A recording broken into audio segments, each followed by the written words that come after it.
everybody, and welcome to the Energy Resilience Lab. Our lab is dedicated to giving you the knowledge, skills, and the encouragement that you need to become energy independent and energy resilient.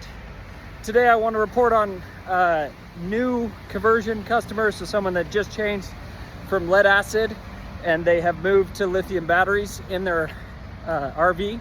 So it's actually a tongue pull trailer, and they converted from 2 lead acid batteries of around 100 amp hours to 2 lithium batteries at 105 amp hours each.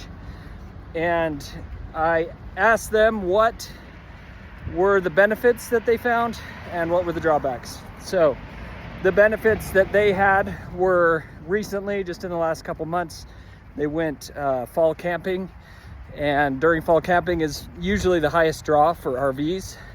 And so when you have the furnace on during the night, with lead acid, usually each night you have to charge it with the generator in the morning. So he reported that with his setup, he had 2 solar panels hooked up to his 2 batteries, so they were operational during the whole time, 4 days camping, 3 nights. And he was able to run the furnace every night and keep his RV warm, and he was able to not worry about the batteries. So in the past, he had a lot of struggles with the lead acid, especially if it was cold. That's a big problem with lead acid. If you get below 50%, the chemical composition of the battery breaks down and it is able to freeze if it gets below 32 degrees. So in the winter, you have to watch out. And so he would charge the battery every morning with his generator. So he has to go out, pull start or electric start his generator and run it for the first few hours of the day to top that lead acid set back up. So with the lithium, he was able to just run for 4 days, 3 nights with the furnace and everything operational. And at the end of his camping session, he had about 35% remaining average across the 2 batteries. So that was an amazing outcome. He reported that it really changed the way he was camping. He was able to allow his wife and kids to turn the lights on in the RV as much as they needed, and to run the furnace as much as they needed as well to keep it warm while they're sleeping. So that's an amazing outcome. That's a huge change, and that's really what we're trying to help people do on this podcast channel. So if you guys are on the fence with converting to lithium, it does cost more. It costs about 4 times more per battery, 4 or 5 times. But the life cycle of that system is huge. You can get thousands of cycles on a lithium battery, whereas with lead acid, it'll actually grow in capacity at the start for the first 20 cycles, but then it falls off precipitously after that. So if you're using it a lot, hundreds of cycles a year, you're gonna be replacing it every couple years. In addition, you have that freezing risk, and so if you forget to take the batteries out of your RV, or you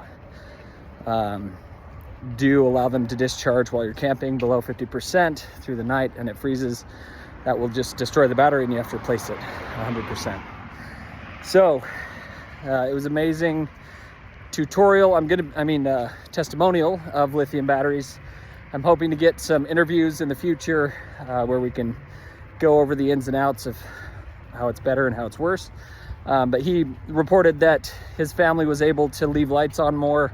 He was less anxious about having the lights on in the evening, running TV, other stuff, all the stuff that's operating.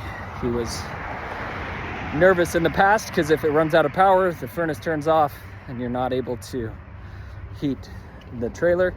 But in this case, he was able to let them run as many lights as they want, and that was more relaxing for him. So that's an amazing outcome. On the negative side, there is a voltage difference for the state of charge between lead acid and lithium. Lithium is super stable. So from 20 to 80%, it's the same voltage, around 13.3 volts. And then once you go above 80%, the voltage goes up and it it can go up to 14.6 during a charge cycle.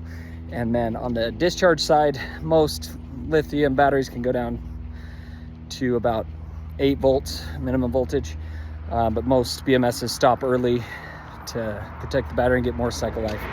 So it will stop at somewhere between 9 and 12 volts. So it's really stable. That is good. Like your blowers on your furnace are going to work more powerfully, and also the lighting on your system, on your RV, will be brighter if it's incandescent. If it is LED, they're going to be about the same brightness. But with lead acid, people commonly over discharge them, so they'll discharge them until the voltage is way down, 6 volts or something, so the lights are just barely on. That is very detrimental to the cycle life, so I wouldn't recommend that on the lead acid. But if you convert to lithium, the batteries are protected, so as soon as you get to empty, when it'll still be providing full voltage, but the BMS will isolate the load from the battery automatically, protecting the lithium, adding to its life, and also indicating to you that you need to charge it. So it's a great report. I challenge you guys to kind of look at your life, see where you could have your life enhanced.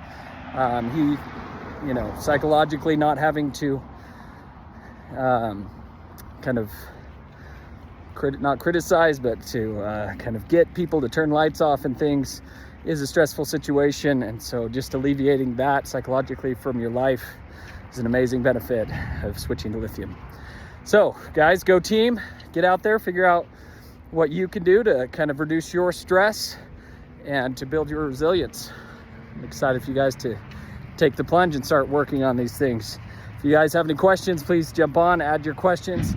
I will try to answer them in future videos. And like I said, we will be doing more reviews and interviews going forward. Those should be much more interesting than me sitting here chatting with you. So we will work on that. We'll talk to you later. Have a good week. Thanks for following the video all the way to the end. Have a good day. Go team.